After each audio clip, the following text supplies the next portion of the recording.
Listen, dear tax preparer, I don't care how tight your arms are folded in your picture. I saw you get someone a refund of $1 million. Ma'am, please unfold your arms and put them behind your back because you are going to jail. This is your girl, Candy Hustle, and you're now tuned in to Dope Chick with Ambition podcast.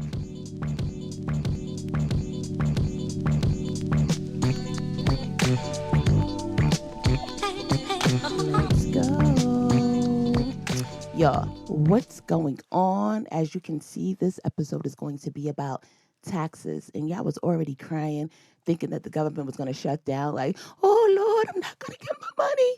And I'm over there hating because I usually always owe. So I'm looking like, good for you.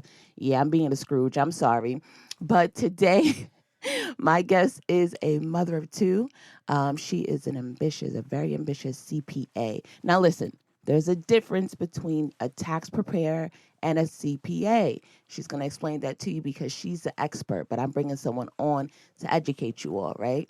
She's also the CEO behind Tania Haddock, CPA. She's going to correct me if I'm wrong. I think that's what it's called, but she's a business owner of a CPA company, and she built it a career rooted in service, strategy, and financial clarity. She's also the founder of a nonprofit called Healing Hearts ATL, and she is showing that the impact stretches beyond numbers and into community, healing, and purpose. She's originally from West Side. That's Cali, if you don't know. And she's thriving in Atlanta. She brings West Coast roots to the Southern momentum, and she has a mission to help people and businesses get financially aligned. So she also had this saying that I really like. She said, the biggest mistake isn't owing, like, the taxes. It's that you're avoiding, like, filing them. That's deep. Clock that T. Tat, tat, tat. So we're going to get right into the episode. Hey, Tania. Hello, how are you doing this morning? I am good. How are you? I'm doing pretty good, thank you. Thank you. Thank you for having me. Oh, for First, sure. I want to say that, and that was a very, very good introduction right there. Thank you. Yes, it was. I try to do my research before I bring you all on. Yes. So you are the lady that either people avoid or want to see.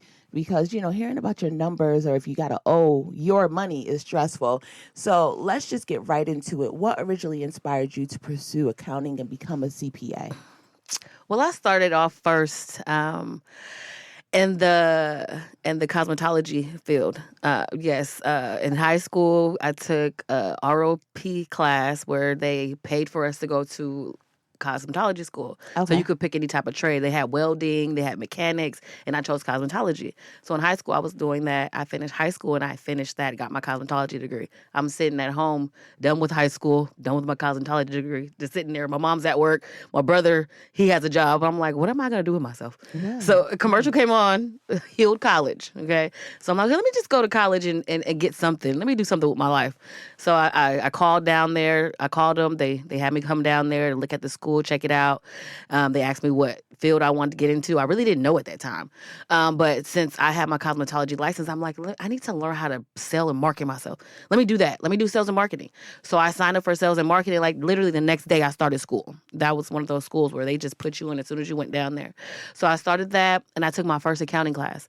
My first accounting class, I just loved it. I don't know, something with numbers. I always loved numbers. I've always loved money. And so just that class, the teacher in there, she said, accounting is the best field you can ever get in. They said, you're the first to get hired and the last to get fired. Every business needs us. Every business needs an accounting. It's the backbone to every business. It doesn't matter what field you're in, they need an accountant. So when I heard that, I'm like, man, this is a good field. I know that I can really do something in this field. And not only that, I was dating someone at that time. He had his own business with his father, a mechanic shop. And I used to go to the back and I would see the back and I'm seeing how it was disoriented. And I'm like, do you guys have like a manager here, or an accounting manager, or like a office manager? He was like, no. I was like, well, I'm starting these classes with accounting and I'm interested in it. And I was like, what's the name of the person that keeps track of all your books and stuff? He was like, an accountant. I was like, yeah, that's actually what I want to be. I was taking these classes. I liked money and I liked what I was learning. So I switched my major over to accounting and I got my first associate's degree in accounting. I Nice. started from that. Okay. So, can you tell us the difference between a CPA and then also, I thought CPA was a certified personal accountant. Is that the correct definition of for the acronyms? No, it's a certified public accountant. Oh, okay. So the P stands for public, Yes. not personal. Yes, Okay. It's public because we're able to be the accountant for each public business. So everybody has their own business storefront, brick and mortar, and so we're able to represent them. We have to get credentialed. We have to take tests. We got to get licensed, and every 2 years we have to make sure that we're doing continuing education. And so we're here for the public. So we're certified for the public, and that's why Okay. we're a certified public accountant. Okay. So a taxpayer, that's why you all are totally different. And is it best to come see a CPA or can you go with a taxpayer? Okay, well, let me tell you this too as well. CPAs, not only do we do taxes, we do accounting and we do auditing. So there's Okay. different fields that we can get into being a CPA. And you don't have to be a CPA just to do taxes and do accounting. You could be an accountant or you could be a tax preparer. But the CPA is just that highest designation. If you want to be the top of the line and you want to be expert and say that you're an expert, then that's when you go ahead and get that license. But a tax preparer can file your taxes. I mean, you can file your own taxes yourself if you know the laws, especially with these different tax softwares that they have. So just a tax preparer is just someone that really takes your information, put it in a software, and generates your refund or tells you what your taxes are what your taxes are due. They don't necessarily sit with you and do some type of tax planning to help you reduce your taxes before, hands on before you get into the year. Oh, so that's why Shay Shay from the hood posted up them flyers and was like, come see me. I'm going to get you all your money back. She's a tax preparer, not a CPA. Mm-hmm. See, I think I would want to get with a CPA to do that deep dive just to make sure you're on the right path. Yes, definitely. Okay. And for you specialize in working with small businesses though, right? Yes, small businesses, S corporations and C corporations, and then businesses that are looking into transitioning over to those entities. Because I feel like within those entities are the best ways and the biggest write-offs that you can have being structured properly. Okay. No, and that makes sense. I feel like social media overloads with a lot of information and not all the information is accurate. So we'll have people, setting up their business and it's not structured correctly. Mm-hmm. So do you see that often? Yeah, I see that a lot. And when I get new clients, I'll ask them, "Or how are you structured? Are you an S corporation?" They're like, I think I am. I know I'm an LLC, or I think I'm a C corporation. I don't. A lot of people don't know.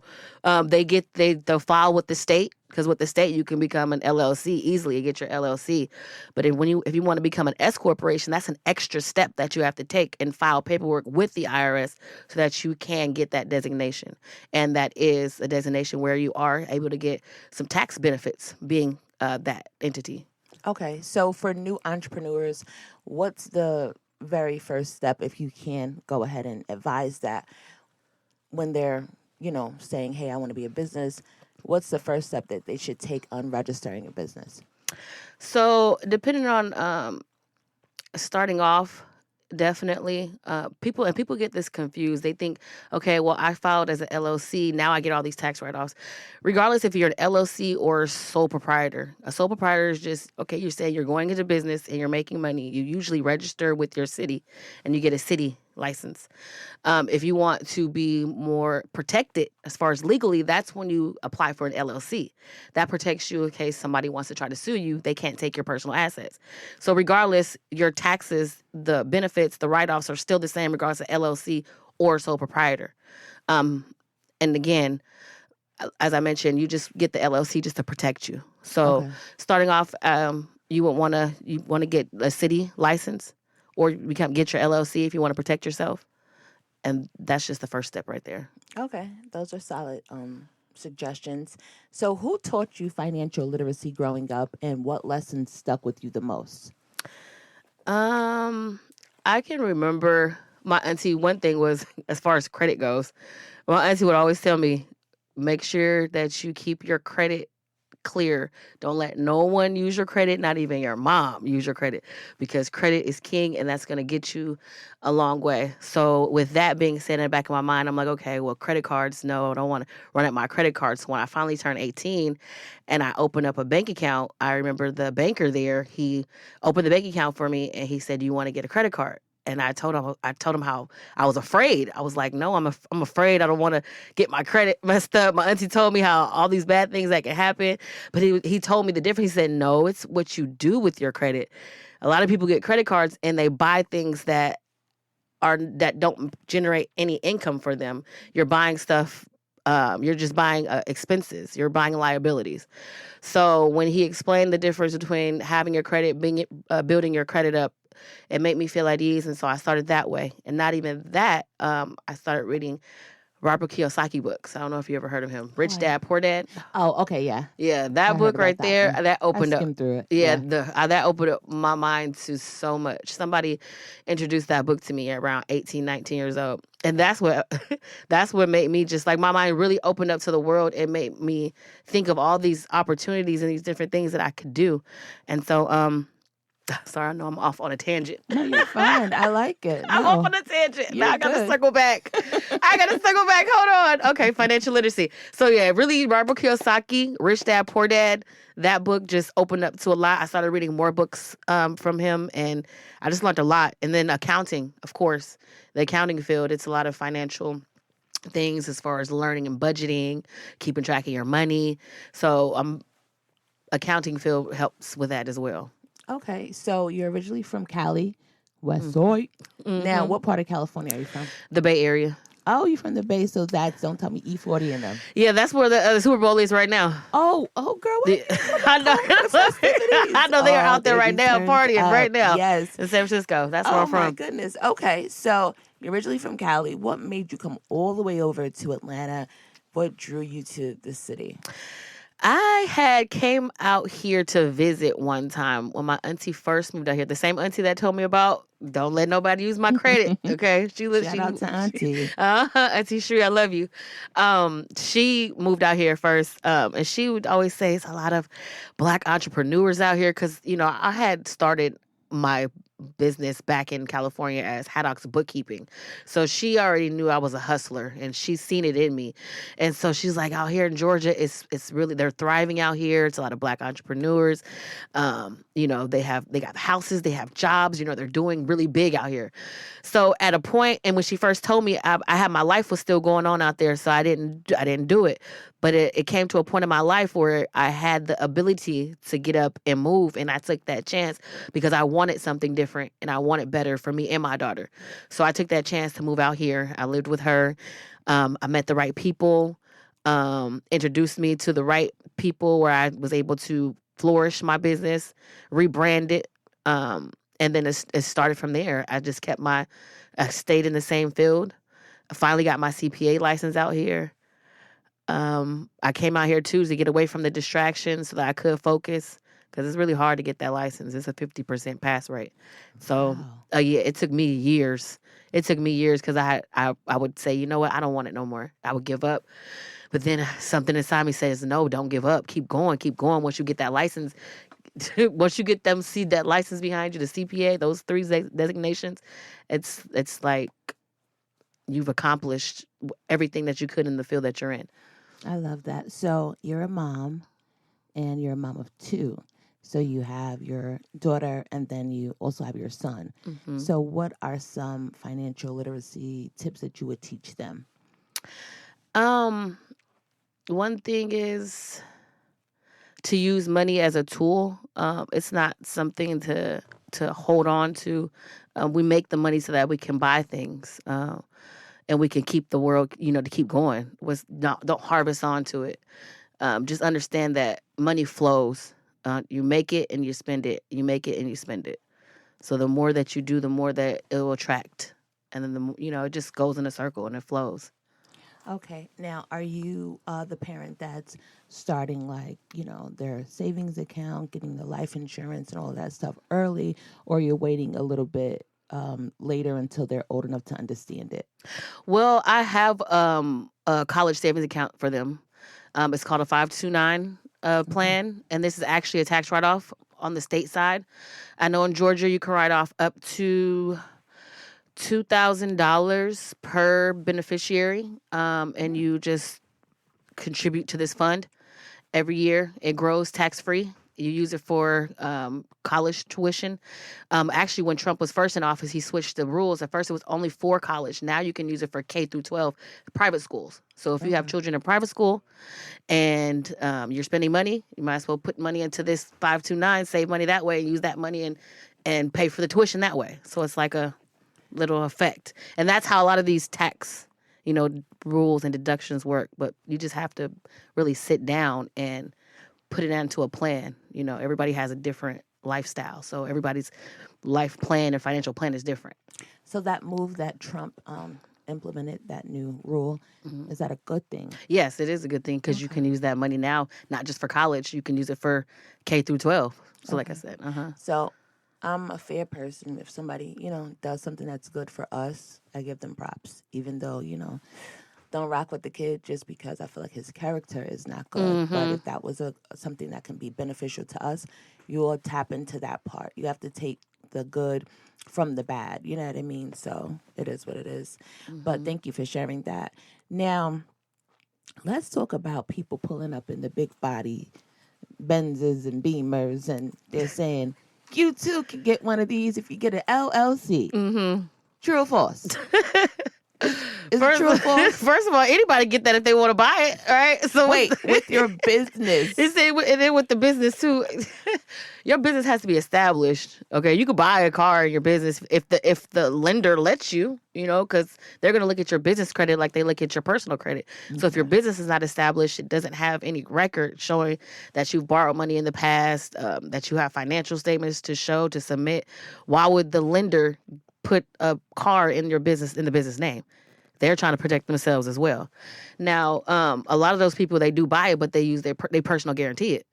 So they'll use their personal credit to get it. Now, they're saying you can buy this. They're saying you can write it off. Now, it all depends. You can't be let's say, certain expenses can be written off for certain industries, right? So like people with that car, what type of industry would have a car that's necessary and ordinary in their business to have that, to even need a car like that? Maybe you could be a real estate agent and you have high top clients. So you're driving around because you're appealing to those clients. So yes, that's something you'll be able to write off on your business. If you are a nail tech or something, or like you can't, you got this Beamer or Benz, you can't write that off. That's nothing that have to do with your business.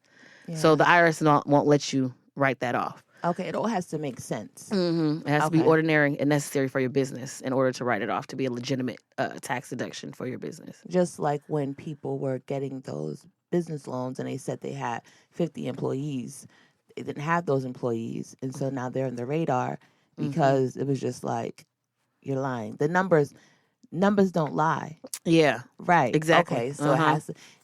You can lie about your numbers, but when they do the numbers, it has to add up. Yeah. So, yeah. So they can lie, but they can also be found out about. Yes. Okay. All right. So thank you for saying that. And I'm not shedding light on that to sound like I'm being a hater or anything like that. I like to educate and keep everybody on the same page, because on social media, it's an illusion, and it's something called lifestyle marketing. So sometimes they're marketing, to you all so they can support that lifestyle. They probably didn't even get this binge yet, but with you buying into what they're selling, you're going to help them get that Benz. So, I'm just helping you all just to just think, do deep dives, because we do have access to information. You just have to make sure that you research and see what can apply to you. So what I also want to ask you, how do you go about, because it is tax season, right? People should be starting to prepare. Have we already filed our taxes? Is the deadline coming up? Some people have already submitted their taxes. Okay. But the deadline is April 15th. And then, too, I want to clarify this with a lot of people, because a lot of people get this confused.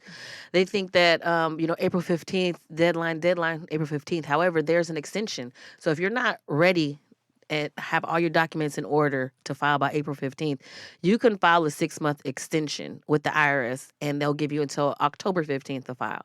Now, this is the issue. If you owe taxes and you don't pay those taxes by April 15th and you do an extension, you will get penalized. You're getting penalized for not paying your taxes on time. So usually you'll pay a deposit when you do that extension with the IRS, so that when you actually file, you have that money sitting with them and they have it to where you're not going to get penalized. Another thing, and that's only if you owe. If you don't owe taxes, then April 15th, it doesn't matter if you file or not, because the IRS doesn't want to give you that money anyway. So if you don't owe and you're getting a refund, they don't care if you don't file. But you have until 3 years to file to get that refund, or else you can't get it. It's some people that come to me that haven't filed for the last 5 years, or they made a mistake 5 years ago and they could have had money, but they didn't do their amended in time, so they can't get that money back. You have up to 3 years to get a refund when you file your taxes, and you have up until April 15th to pay your taxes, or else you'll get penalized. Okay. So explain the difference in tax credits versus deduction, because some people get those confused as well. So a tax deduction, so there's deductions and credits on both individual sides and business side. On the individual side, a deduction would be, so for instance, this is, if you're a teacher, you get this $300 deduction off of your income on every year for being a teacher, buying supplies and things like that. So that's a deduction. That reduces your taxable income. So if you made $20,000 for the year, they gave you $300 deduction. Now you're getting taxed on $19,700. Now a credit is something where it reduces your actual tax. So the deduction got you down to that $19,700. Now you say you're at a 10% tax rate. You get 10% tax, $1,970. That's your tax.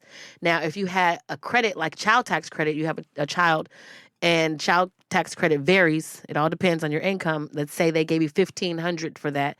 That reduces that tax. That was $1,900. It reduces that down to where you only owe $400.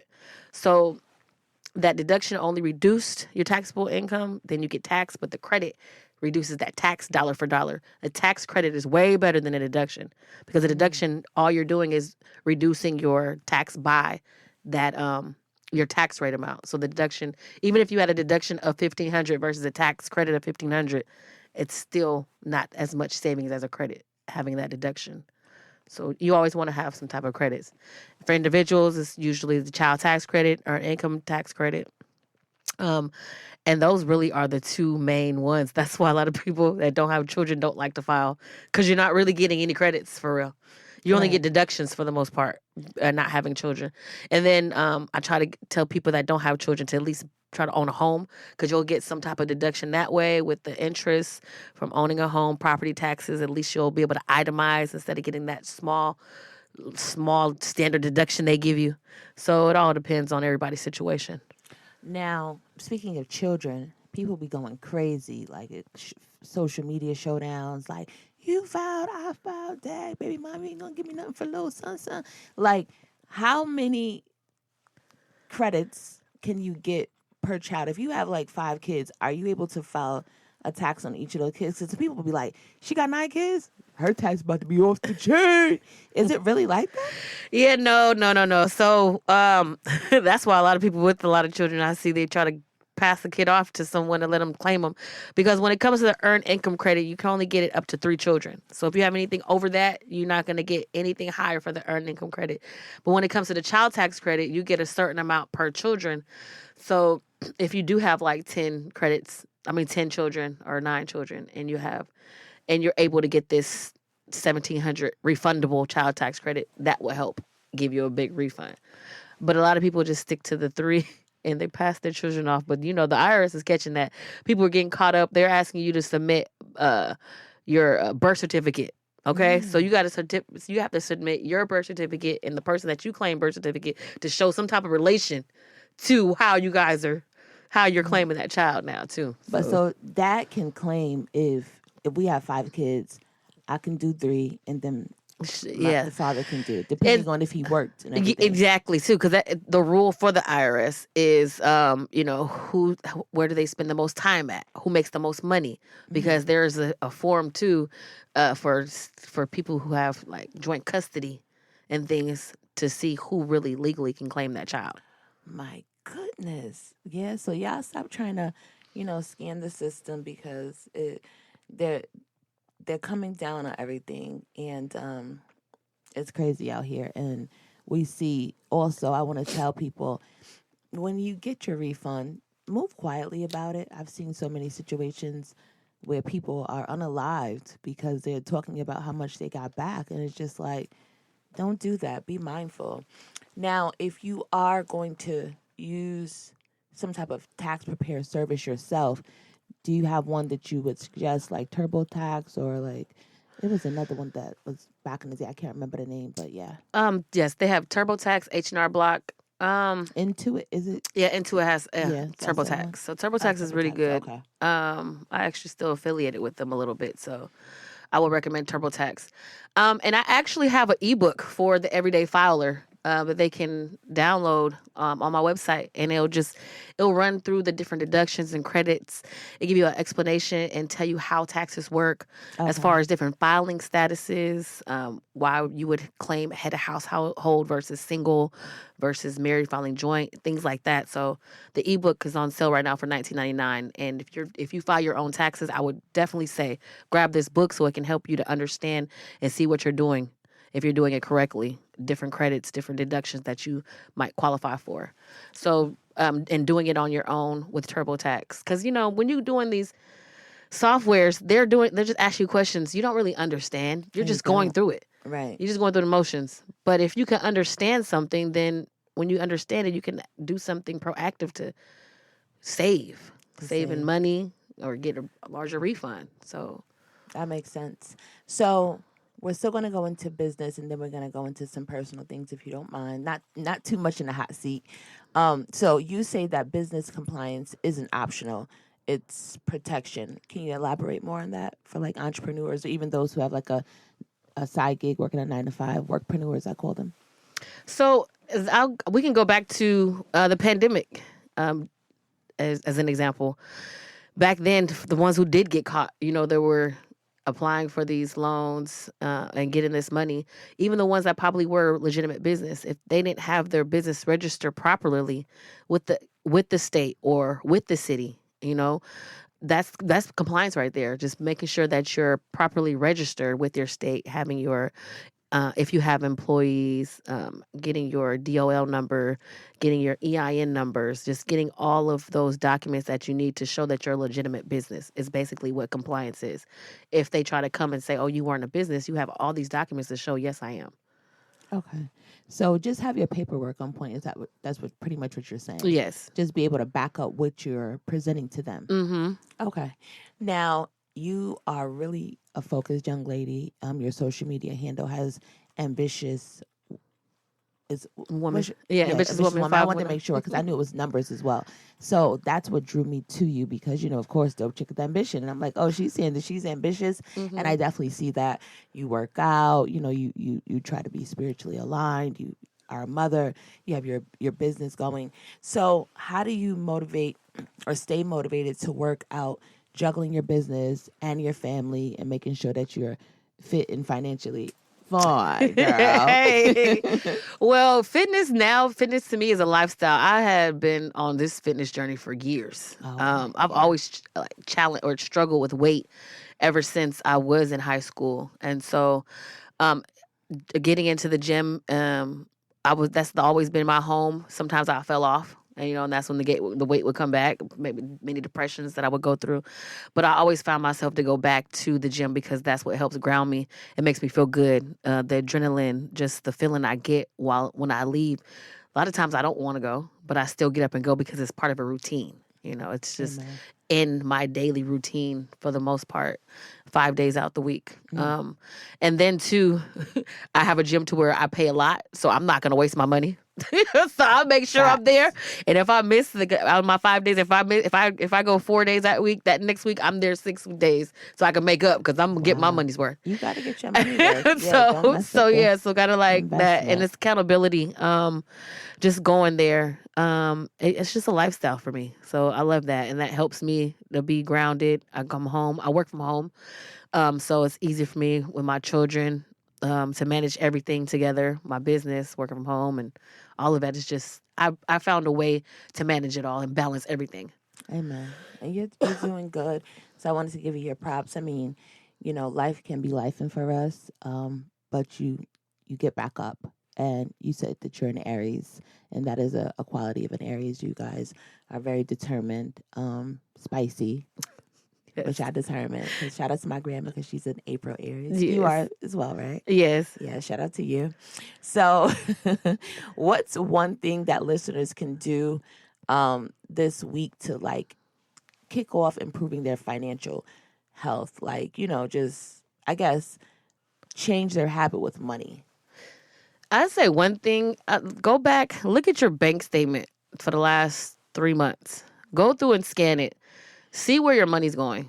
Okay, highlight and categorize where your money's going, if it's going to entertainment, food, if it's going to utilities, rent. See where your money is going and see how you can eliminate some of those expenses, because sometimes it's not, everybody wants to make more money. Let's make more money. No, how about we reduce our expenses? Because it's harder to make more money, but it's easier to reduce your expenses. You talking to me, sister. Wow. You just talked to me. I'm in the congregation in the pit like, amen. Hallelujah. Yes. For real. No, you have to really, you want more money, but it's like, can you manage it? What you doing? Exactly. Because usually the more money you make, the more you're going to spend. The more money you're going to spend. So, yeah, you got to just have that budget. You gotta go back and see where you spend. And I can't say I spend a lot of money on food, even though I work out so that I can eat. Okay? No, that's what I'm starting to implement. I just started going to the gym last year, and I love it. It's clarity. Like you said, it's a routine. And people often say that when you lose weight, people treat you different. Do you feel that way? Yeah. Well, it's not even that too. I think it's within yourself. Like when you lose weight too, you have that confidence, more confidence about yourself. So you carry yourself different. So you're gonna be treated different. Okay. Well, that's definitely something that, I just be in my own world so much. I don't know. I mean, if they treated me differently when I was larger, I don't know. Because I just have so much confidence in myself, like no matter the size. Yeah. I don't be paying attention. So it's like, I'm going to command, when I walk in the room, I'll be looking like, hey, what's good? I do what I need to do and I be out. I've never been on the sidelines as a fat girl. Like, oh, I'm telling you, come on, I'm bringing people with me because I was popular. So yeah. I don't know. I can't really ever relate to those stories. Yeah. Like I try to, because I'm not saying that I'm better than anyone, but I'll be like, well, what do y'all mean? They're like, well, the fat girls, but I'm like, well, not this one. Yeah, they had low self-esteem. Solid too. So, yeah. I wasn't all over. So maybe that's the case too, but I don't know. So what we're going to do is, because we have to wrap up, I want you to share a motivational quote. Okay. If it doesn't align, I must decline. Hey, if it doesn't align, it must be declined. I love it. And that was fire. Off the top of her head, she did it. Now, before we wrap, tell everyone about your services and how they can find you, and then also plug that ebook once again. Yes. So I'm Tania L. Haddock, CPA PC, a CPA firm. Instagram is TL Haddock CPA PC. I offer services to small businesses, S corporations, C corporations, individuals that are making $100,000 or more or own rental property or investment properties. And I offer accounting services for those businesses as well. And you can go to my website, www.haddockstax.com. Check out my ebook for the individual that files their own taxes. It's going to be your go-to ebook. Okay, so you heard her. I had a wonderful tax preparer, a CPA first, but she also can assist with preparing your taxes. I feel like you will want to connect with her because she can take care of it all. She's a one-stop shop. So, Tania, thank you so much for coming on. You all make sure that you leave me a 5-star rating on Apple Podcasts, not just 5 stars, but talk to me and tell me how you're feeling. And that's pretty much it. File those taxes. Make sure that you don't go to jail. And thank you for tuning in to Dope Chick with Ambition podcast. Thank you. Later. Thank you. You're welcome.